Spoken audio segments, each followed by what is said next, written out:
ಶ್ರುತಿಸ್ಮೃತಿಪುರಾಣಾನಾಂ ಆಲಯಂ ಕರುಣಾಲಯಂ ನಮಾಮಿ ಭಗವತ್ಪಾದಂ ಶಂಕರಂ ಲೋಕಶಂಕರಂ. ಆತ್ಮೀಯರೇ, ಇಂದು ವೈಶಾಖ ಶುದ್ಧ ಪಂಚಮಿ. ಇಡೀ ಭಾರತದಾದ್ಯಂತ ತತ್ವಜ್ಞಾನಿಗಳ ದಿನಾಚರಣೆಯನ್ನು ಆಚರಿಸ್ತಾ ಇದ್ದಾರೆ.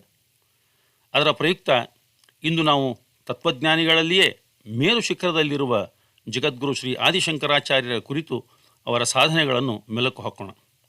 ಇದಕ್ಕೆ ಇನ್ನೊಂದು ಕಾರಣ, ಇಂದು ಜಗದ್ಗುರು ಶ್ರೀ ಆದಿಶಂಕರಾಚಾರ್ಯ ಜಯಂತಿಯೂ ಕೂಡ ಹೌದು. 8ನೇ ಶತಮಾನದಲ್ಲಿ ಭಾರತವು ಹಲವು ಧರ್ಮಗಳಲ್ಲಿ ಹಂಚಿ ಹೋಗಿತ್ತು. ಅಂತಹ ಸಂಕೀರ್ಣ ಪರಿಸ್ಥಿತಿಯಲ್ಲಿ ಉದಯಿಸಿದ ಸೂರ್ಯನೇ ಜಗದ್ಗುರು ಆದಿಶಂಕರಾಚಾರ್ಯರು. ಶ್ರೀ ಶಂಕರಾಚಾರ್ಯರಕ್ಕಿಂತ ಮೊದಲು ಹಲವಾರು ಯತಿಗಳು, ಸಂತರು, ಜ್ಞಾನಿಗಳು ಆಗಿ ಹೋಗಿದ್ದರು. ಆದರೆ ಅವರಾರೂ ಶಂಕರಾಚಾರ್ಯರಷ್ಟು ಚಾಣಾಕ್ಷ, ತೀಕ್ಷ್ಣ ಬುದ್ಧಿ, ಹರಿತವಾದಂತಹ ವಿಚಾರಧಾರೆಯುಳ್ಳವರಾಗಿರಲಿಲ್ಲ. ಇದಕ್ಕೆ ಕಾರಣ ಎಂಬುದಕ್ಕೆ ಇಂದಿಗೂ ಕೂಡ ಶ್ರೀ ಶಂಕರರು ಸನಾತನ ಹಿಂದೂ ಸಂಸ್ಕೃತಿಯಲ್ಲಿ ಅತಿ ಆದರದಿ ಅನುಕರಿಸಲ್ಪಡುತ್ತಾರೆ ಮತ್ತು ಆರಾಧಿಸಲ್ಪಡ್ತಾರೆ. ಸನಾತನ ಸಂಸ್ಕೃತಿಯು ವಿನಾಶದ ಅಂಚಿನಲ್ಲಿದ್ದಾಗ ಶ್ರೀ ಶಂಕರರು ಸನಾತನ ವೈದಿಕ ಪರಂಪರೆಯನ್ನು ಪುನರ್ಸ್ಥಾಪನೆ ಮಾಡಿದ ಮಹಾನ್ ಚೇತನರಾಗಿದ್ದಾರೆ. ಭಗವದ್ಗೀತೆಯಲ್ಲಿ ಶ್ರೀಕೃಷ್ಣ ಹೇಳಿದ ಹಾಗೆ, ಯಾವ ಯಾವ ಸಮಯದಲ್ಲಿ ಧರ್ಮದಲ್ಲಿ ಗ್ಲಾನಿಯಾಗುತ್ತದೆಯೋ ಆವಾಗ ಭಗವಂತ ಯಾವುದಾದರೂ ರೂಪದಲ್ಲಿ ಅವತಾರವೆತ್ತಿ ಧರ್ಮದ ರಕ್ಷಣೆ ಮಾಡುತ್ತಾನೆ ಅಂತ. ಹಾಗೆ ಕ್ರಿಸ್ತಿಶಕ 7ನೇ ಶತಮಾನದಲ್ಲಿ ಬೌದ್ಧ ಧರ್ಮವು ಉಚ್ಛ್ರಾಯ ಸ್ಥಿತಿಯಲ್ಲಿದ್ದು ಸನಾತನ ಹಿಂದೂ ಧರ್ಮವು ಅಧಃಪತನದ ಹಾದಿಯಲ್ಲಿತ್ತು. ಆಗ ಚಾರ್ವಾಕರು ಎನ್ನುವಂಥವರು ದೇವರೆಂಬುದು ಸುಳ್ಳು, ದೈವಿ ಶಕ್ತಿ ಎಂಬುದು ಮೌಢ್ಯ ಎಂದು ಪ್ರತಿಪಾದಿಸುತ್ತಿದ್ದಂತಹ ಕಾಲ. ಹಾಗೂ ಆವಾಗಲೇ ಪ್ರಾಣಿ ಬಲಿ, ನರಬಲಿ ಮತ್ತು ಯಂತ್ರ ತಂತ್ರ ಸ್ಮಶಾನ ಪೂಜೆ ಆಸ್ತಿಕರನ್ನು ಧೃತಿಗಡಿಸಿದ್ದವು. ಇಂತಹವರ ಹಾವಳಿಯಿಂದ ಹಿಂದೂ ಸನಾತನಿಯರು ಗೊಂದಲದಲ್ಲಿದ್ದಾಗ ಅವತರಿಸಿದವರೇ ಶ್ರೀ ಶಂಕರರು.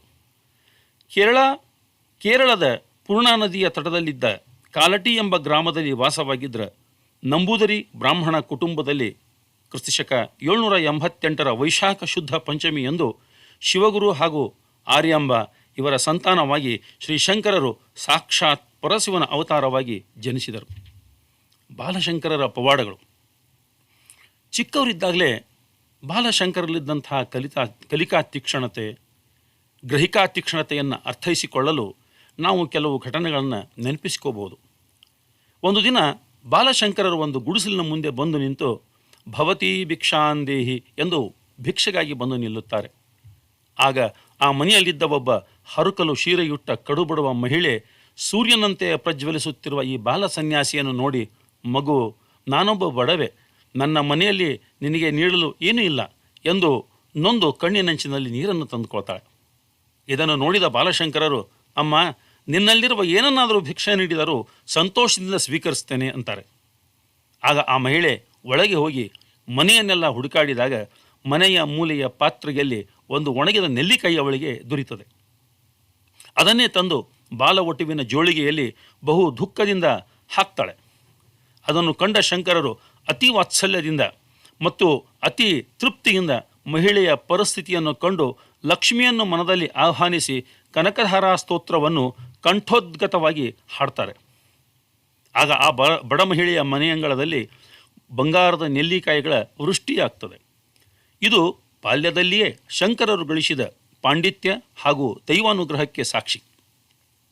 ಇದಕ್ಕೆ ಪುರಾವೆ ಎಂಬಂತೆ ಇಂದಿಗೂ ಕಾಲಟಿಯ ಸಮೀಪದ ಗ್ರಾಮವೊಂದರಲ್ಲಿ ಸ್ವರ್ಣ ನೆಲ್ಲಿಕಾಯಿಯ ಮಳೆಯಿಂದ ಪುನೀತರಾದ ಕುಟುಂಬ ಸ್ವರ್ಣತಿಲ್ಲಂ ಎಂಬ ಹೆಸರಿನಿಂದ ಸಂತೃಪ್ತವಾಗಿ ಜೀವನವನ್ನು ನಡೆಸ್ತಾ ಇರುವುದನ್ನು ನಾವು ಕಾಣಬಹುದು. ಅದೇ ರೀತಿಯಾಗಿ ಒಮ್ಮೆ ಬಾಲಶಂಕರರು ತಾಯಿಯೊಂದಿಗೆ ಪ್ರಾತಃಸ್ನಾನಕ್ಕೆಂದು ಪೂರ್ಣಾ ನದಿಗೆ ತೆರಳಿದ್ದಾಗ ತಾಯಿ ಆರ್ಯಾಂಬ ಕಾಲು ಜಾರಿ ನದಿಯಲ್ಲಿ ಬಿದ್ದು ಬಿಡುತ್ತಾರೆ. ಆಗ ತಾಯಿ ಪೂರ್ಣಿಯನ್ನು ಪ್ರಾರ್ಥಿಸಿ ಶಂಕರರು ತಾಯಿಯನ್ನು ರಕ್ಷಿಸುವಂತೆ ಕೇಳ್ತಾರೆ. ಆಗ ಪಥ ಬದಲಿಸಿದ ಪೂರ್ಣಿಯನ್ನು ಇಂದಿಗೂ ಕೂಡ ನಾವು ಕಾಲಟಿಯಲ್ಲಿ ನೋಡಬಹುದು. ಈ ಬಾಲಶಂಕರರಿಗೆ ಲೌಕಿಕಕ್ಕಿಂತ ಸನ್ಯಾಸದ ಕಡೆ ಹೆಚ್ಚಿನ ಒಲವು ಇದ್ದ ಕಾರಣ ಅದೊಂದು ಅತಿ ಸಂದಿಗ್ಧ ಪರಿಸ್ಥಿತಿ ನಿರ್ಮಾಣವಾದಾಗ ತಾಯಿಯ ಅನುಮತಿ ಪಡೆದು ಸನ್ಯಾಸವನ್ನು ಸ್ವೀಕಾರ ಮಾಡಿ ತಾಯಿಯ ಆಶಯದಂತೆ ತಾಯಿಗೆ ಅವಳ ಅಂತ್ಯಕಾಲದಲ್ಲಿ ಭೇಟಿಯಾಗುವುದಾಗಿ ಹೇಳಿ ಅದರಂತೆ ನಡೆದುಕೊಂಡು ಇಂದಿನ ಮಕ್ಕಳಿಗೆ ಆದರ್ಶಪ್ರಾಯರಾಗಿದ್ದಾರೆ. ತದನಂತರದಲ್ಲಿ ಯೋಗ್ಯ ಗುರುವಿನ ದರ್ಶನಕ್ಕಾಗಿ ಉತ್ತರದ ಕಡೆ ಪ್ರಯಾಣವನ್ನು ಬೆಳೆಸ್ತಾರೆ ಶ್ರೀ ಶಂಕರರು. ಹಾಗೆ ಗುರುಗಳನ್ನು ಅರಸ್ತಾ ನರ್ಮದಾ ನದಿ ತೀರದ ಗುರುಕುಲದಲ್ಲಿ ವಾಸಿಸ್ತಾಗಿದ್ದಂತಹ ಮಹಾಜ್ಞಾನಿಗಳು, ಸಕಲ ವಿದ್ಯಾ ಪಾರಂಗತರು ಆದ ಗೌಡಪಾದರ ಶಿಷ್ಯರಾದ ಗೋವಿಂದ ಭಗವತ್ತಪಾದರನ್ನು ಭೇಟಿಯಾಗಿ ತಮ್ಮನ್ನು ಶಿಷ್ಯನನ್ನಾಗಿ ಸ್ವೀಕರಿಸಲು ಪರಿಪರಿಯಾಗಿ ಬೇಡಿಕೊಳ್ತಾರೆ. ಈ ಬಾಲಶಂಕರನ್ನು ನೋಡಿದ ಗೋವಿಂದ ಭಗವತ್ಪಾದರು, ಇವನಿನ್ನೂ ಬಾಲಕ, ಇವನೇನು ಕಲಿತಾನು ಎಂದುಕೊಂಡು, ನೀನೇನಾದರೂ ವಿಷ್ಣು ಸಹಸ್ರನಾಮಕ್ಕೆ ಭಾಷ್ಯ ಬರೆದು ತಂದರೆ ನಿನ್ನನ್ನು ನನ್ನ ಶಿಷ್ಯನನ್ನಾಗಿ ಸ್ವೀಕರಿಸುತ್ತೇನೆ ಎಂದರು. ಈ ರೀತಿ ಹೇಳಲು ಕಾರಣ, ಒಂದೆರಡು ವರ್ಷವಾದರೂ ಭಾಷ್ಯ ಬರೆಯಲು ಪ್ರಯತ್ನಿಸಿ ಈ ಬಾಲಕ ಬೆಳೆದು ಪ್ರಬುದ್ಧನಾಗಿ ಬರಲಿ ಅಂತ.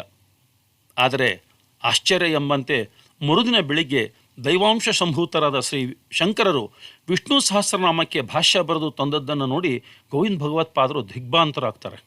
ಈ ಬಾಲಕ ಅಸಾಮಾನ್ಯನಾಗಿದ್ದಾನೆ, ಬಹುಶಃ ಭಗವಂತನ ಅವತಾರವೂ ಇರಬಹುದು ಎಂದು ಅವನನ್ನು ತಮ್ಮ ಶಿಷ್ಯನನ್ನಾಗಿ ಸ್ವೀಕರಿಸಿ ಅವನಿಗೆ ಯೋಗ, ವೇದಾಂತದ ಭಾಗಗಳಾದ ಉಪನಿಷತ್ತುಗಳನ್ನು ಬೋಧಿಸ್ತಾರೆ. ಸಕಲ ವೇದ ಶಾಸ್ತ್ರ ಪರಂಗತರಾದ ಶ್ರೀ ಶಂಕರರು 4 ವೇದಗಳನ್ನು, ಸಕಲ ಶಾಸ್ತ್ರಗಳನ್ನು ಪ್ರೌಢಾವಸ್ಥೆಯಲ್ಲಿಯೇ ಬಲ್ಲವರಾಗಿದ್ದರು. ನಂತರ ಗುರುವಿನ ಆಜ್ಞೆಯಂತೆ ಪ್ರಸ್ಥಾನತ್ರಯಗಳಿಗೆ ಭಾಷ್ಯವನ್ನು ರಚಿಸಿದರು. ಬ್ರಹ್ಮಸೂತ್ರ, ಉಪನಿಷತ್ತುಗಳು ಹಾಗೂ ಭಗವದ್ಗೀತೆ ಇವುಗಳೇ ಪ್ರಸ್ಥಾನತ್ರಯಗಳು. ಸನಾತನ ಧರ್ಮದ ಉಳಿವಿಗಾಗಿ ಮತ್ತು ಅದರ ಪುನರುತ್ಥಾನಕ್ಕಾಗಿ ಗುರುವಿನ ಆಜ್ಞೆಯಂತೆ ಮನೋವೇಗದಲ್ಲಿ ಕಾಲ್ನಡಿಗೆಯಲ್ಲಿ ತಮ್ಮ ಪ್ರಯಾಣವನ್ನು ಪ್ರಾರಂಭಿಸಿ ದೇಶದ 4 ದಿಕ್ಕುಗಳಲ್ಲಿ 4 ಆಮ್ನಾಯ ಪೀಠಗಳನ್ನು ಸ್ಥಾಪಿಸ್ತಾರೆ ಶ್ರೀ ಶಂಕರರು. ಅವುಗಳು ಯಾವುವು ಅಂತಂದರೆ, ಉತ್ತರದಲ್ಲಿರುವಂತಹ ಉತ್ತರಾಖಂಡದ ಬದರಿ ಪೀಠ, ಈಗ ನಾವು ಜೋಶಿ ಪೀಠ ಅಂತ ಕೂಡ ಅನ್ನೋದನ್ನು ಕರಿತೇವೆ. ಇದರ ಪ್ರಥಮ ಪೀಠಾಧಿಪತಿ ಶ್ರೀ ತೋಟಕಾಚಾರ್ಯರು. ಆ ಮಠದ ಮಹಾವಾಕ್ಯ ಅಯಮಾತ್ಮ ಬ್ರಹ್ಮ. ಅದೇ ರೀತಿ ದಕ್ಷಿಣದಲ್ಲಿ ಶಾರದಾ ಶೃಂಗೇರಿ ಮಠ, ಕರ್ನಾಟಕದ ದಕ್ಷಿಣಾಮ್ನಾಯ ಪೀಠ ಶೃಂಗೇರಿ ಪೀಠ. ಇದರ ಪ್ರಥಮ ಪೀಠಾಧಿಪತಿ ಶ್ರೀ ಸುರೇಶ್ವರಾಚಾರ್ಯರು. ಈ ಮಠದ ಒಂದು ಮಹಾವಾಕ್ಯ ಅಹಂ ಬ್ರಹ್ಮಾಸ್ಮಿ. ಪೂರ್ವದಲ್ಲಿ ಪುರಿ ಗೋವರ್ಧನ ಪೀಠ, ಇದು ಒರಿಸ್ಸಾದಲ್ಲಿ ಪುರಿಯಲ್ಲಿದೆ. ಇದರ ಪ್ರಥಮ ಪೀಠಾಧಿಪತಿಗಳು ಶ್ರೀ ಹಸ್ತಾಮಲಕಾಚಾರ್ಯರು. ಈ ಮಠದ ಮಹಾವಾಕ್ಯ ಪ್ರಜ್ಞಾನಂ ಬ್ರಹ್ಮ. ಅದೇ ರೀತಿಯಾಗಿ ಪಶ್ಚಿಮದಲ್ಲಿ ದ್ವಾರಕಾಪೀಠ, ಗುಜರಾತದಲ್ಲಿರುವ ದ್ವಾರಿಕೆ. ಇದರ ಪ್ರಥಮ ಪೀಠಾಧಿಪತಿಗಳು ಶ್ರೀ ಪದ್ಮಪಾದಾಚಾರ್ಯರು. ಈ ಮಠದ ಮಹಾವಾಕ್ಯ ತತ್ವಮಸಿ. ಇವುಗಳನ್ನೇ ಚತುರಾಮ್ನಾಯ ಪೀಠಗಳು ಎಂದು ಕರೆಯುತ್ತಾರೆ. ಹೀಗೆ 4 ದಿಕ್ಕುಗಳಲ್ಲಿ 4 ಶಕ್ತಿ ಪೀಠಗಳನ್ನು ಸ್ಥಾಪಿಸಿ ಪ್ರತಿ ಪೀಠಕ್ಕೂ ಒಬ್ಬ ಅದ್ವೈತ ಸಿದ್ಧಾಂತ ಪ್ರತಿಪಾದಿಸುವ ಪೀಠಾಧಿಪತಿಯನ್ನು ನೇಮಕ ಮಾಡಿ ಅದ್ವೈತ ಸಿದ್ಧಾಂತವನ್ನು ಜನಪ್ರಿಯಗೊಳಿಸಿದರು ಶ್ರೀಶಂಕರರು. ಕೇವಲ 32 ವರ್ಷಗಳಲ್ಲಿ ಭಾರತದಾದ್ಯಂತ ಕಾಲ್ನಡಿಗೆಯಲ್ಲಿ ಪರ್ಯಟನೆ ಮಾಡಿ ಅವನತಿಯ ಹಾದಿಯಲ್ಲಿದ್ದ ಸನಾತನ ವೈದಿಕ ಧರ್ಮವನ್ನು ಪುನರುತ್ಥಾನ ಮಾಡಿದ್ದಲ್ಲದೆ ಹಲವಾರು ಪಂಡಿತರನ್ನು, ಶಾಸ್ತ್ರವೇತ್ತರನ್ನು ಜಯಿಸಿ ಸರ್ವಜ್ಞ ಪೀಠವನ್ನೇರಿದರು. ಶ್ರೀ ಶಂಕರರು ಷಣ್ಮತ ಸಂಸ್ಥಾಪಕರು ಕೂಡ ಹೌದು. ಅದೇ ರೀತಿಯಾಗಿ ದಶನಾಮಿ ಮತ್ತು ಸ್ಮಾರ್ತ ಸಂಪ್ರದಾಯವನ್ನು, ಪಂಚಾಯತನ ಪೂಜಾ ಪದ್ಧತಿಯನ್ನು ಪ್ರಾರಂಭಿಸಿದವರಾಗಿದ್ದಾರೆ.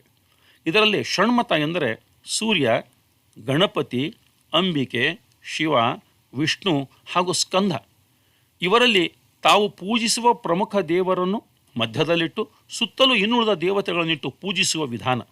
ಇದನ್ನು ಪಾಲಿಸುವುದರಿಂದ ಪರಸ್ಪರ ತಾವೇ ಮೇಲೆಂದು ವಾದಿಸುವವರನ್ನು ಶಾಂತಗೊಳಿಸಿ ಸನಾತನಿಗಳಲ್ಲಿ ಏಕತೆ ತರುವಲ್ಲಿ ಯಶಸ್ವಿಯಾದರು. ತಿರುಪತಿಗೆ ತೆರಳಿ ಧನಾಕರ್ಷಕ ಯಂತ್ರವನ್ನು ಸ್ಥಾಪಿಸಿದರು. ಅದರ ಸಾನ್ನಿಧ್ಯವನ್ನು ಇಂದಿಗೂ ಕೂಡ ನಾವು ತಿರುಪತಿಯಲ್ಲಿ ನೋಡಬಹುದು. ಕೊಲ್ಲೂರಿಗೆ ಬಂದು ಶ್ರೀಚಕ್ರ ಯಂತ್ರವನ್ನು ಕೂಡ ಸ್ಥಾಪಿಸಿದವರು ಶ್ರೀಶಂಕರರೇ. ಇನ್ನು ಶ್ರೀಶಂಕರರು ಜಗತ್ತಿನಾದ್ಯಂತ ಪ್ರಚಲಿತವಾಗಲಿಕ್ಕೆ ಕಾರಣ ಅವರ ಅದ್ವೈತ ಸಿದ್ಧಾಂತ. ಏನು ಅದ್ವೈತ ಸಿದ್ಧಾಂತ ಎಂದರೆ, ಅತ್ಯಂತ ಕಷ್ಟಕರವಾದಂಥ ಈ ಸಿದ್ಧಾಂತವನ್ನು ಅರ್ಥೈಸಿಕೊಳ್ಳುವುದು ಬಹಳ ಕಠಿಣವಾಗಿದೆ.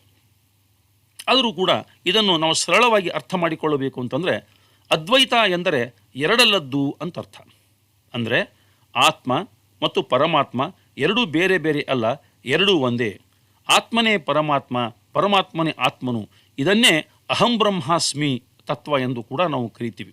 ಅದನ್ನೇ ತತ್ವಂ ಅಸಿ ಅಂದರೆ ನೀನೂ ಸಹ ಅದೇ ಆತ್ಮನ ಅಂಶದಿಂದ ಕೂಡಿದ್ದೀಯೇ ಎಂದು ಹೇಳುವಂತಹದ್ದು. ಇವು ಅದ್ವೈತ ಸಿದ್ಧಾಂತದ ಮೂಲ ಸಾರವನ್ನು ತಿಳಿಸುವಂತಹ ಉಕ್ತಿಗಳಾಗಿವೆ.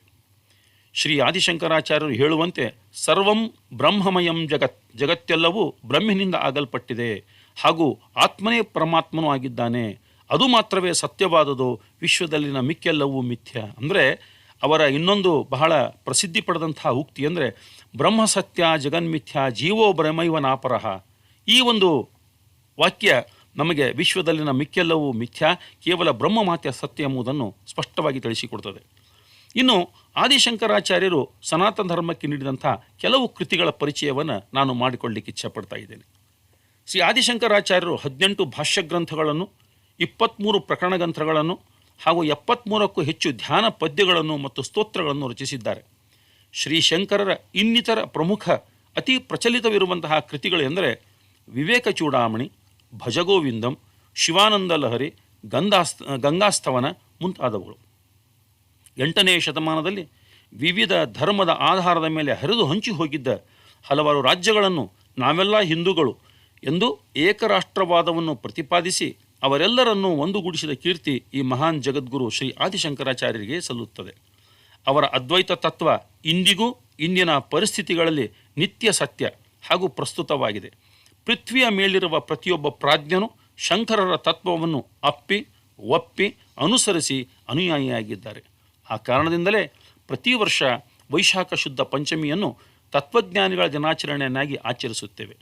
ಸನಾತನ ಧರ್ಮವನ್ನು ಪುನರುತ್ಥಾನ ಮಾಡಿದ ಅದ್ವೈತ ಸಿದ್ಧಾಂತದ ಮೂಲಕ ಏಕತ್ವ, ಸಮಾನತೆ, ಸಾಮರಸ್ಯ ಬೋಧಿಸಿದ ಮೋಕ್ಷ ಪಡೆಯಲು ಎಲ್ಲ ಮಾನವರು ಸಮಾನರು, ಬ್ರಹ್ಮವಿದ್ಯೆ ಪಡೆಯಲು ಎಲ್ಲರಿಗೂ ಸಮಾನ ಅವಕಾಶವಿದೆ ಎಂದು ಸಾರಿದ ಆದಿ ಜಗದ್ಗುರು ಶ್ರೀ ಶಂಕರಾಚಾರ್ಯರ ಸಾಧನೆಗಳನ್ನು ನಾವು ಸದಾಕಾಲವೂ ಅರಿತು ಪಾಲಿಸಿ ಅನುಸರಿಸಿ ಮೋಕ್ಷ ಮಾರ್ಗದತ್ತ ಸಾಗೋಣ.